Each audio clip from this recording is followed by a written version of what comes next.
పార్థాయ ప్రతిబోధితాం భగవతా నారాయణేన స్వయం వ్యాసేన గ్రథితాం పురాణమునినా మధ్యే మహాభారతం. తతః స విస్మయావిష్టో హృష్టరోమా ధనంజయః ప్రణమ్య శిరసా దేవం కృతాంజలిరభాషత. ఆ తర్వాత అర్జునుడు ఆశ్చర్యంతో గగురుపాటు కలిగిన వాడై విశ్వరూపం ధరించినటువంటి భగవానునికి శిరస్సుతో నమస్కరించి చేతులు జోడించుకుని ఈ విధంగా పలుకుతున్నాడు.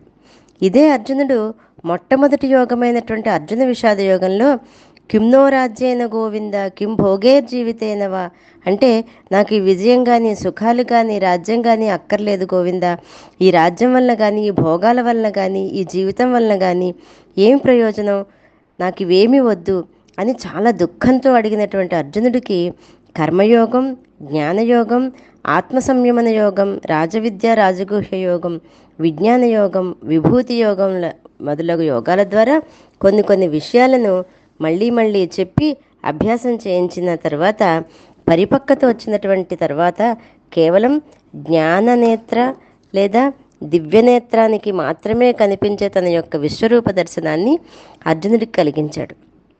అర్జునుడు శిరస్సు వంచి నమస్కరించడంతో చేతులు జోడించి నమస్కరించడం మొదలైన క్రియలు వినయాన్ని భక్తిని తెలియజేస్తాయి.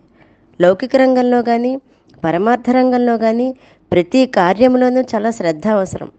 మనకున్న శ్రద్ధను బట్టే ఆయా ప్రతిఫలం ఉంటుంది, ఆ కర్మలకు సంబంధించినటువంటి ప్రతిఫలం ఉంటుంది. అర్జునుడికి ఉన్న శ్రద్ధ వినయ విధేయతల వలన ఆ పరమాత్మ యొక్క దర్శనం కలిగింది.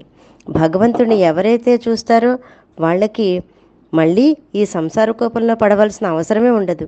దైవాన్ని పొందనంత వరకు వ్యక్తి పుట్టడం మరణించడం వంటివి పొందుతూ ఉంటాడు. ఈ సంసార చక్రంలో పడి కొట్టుమిట్టాడుతూనే ఉంటాడు. కానీ దైవాన్ని పొందిన తర్వాత ఈ సంసారంతో ఇంకా పని ఉండదు.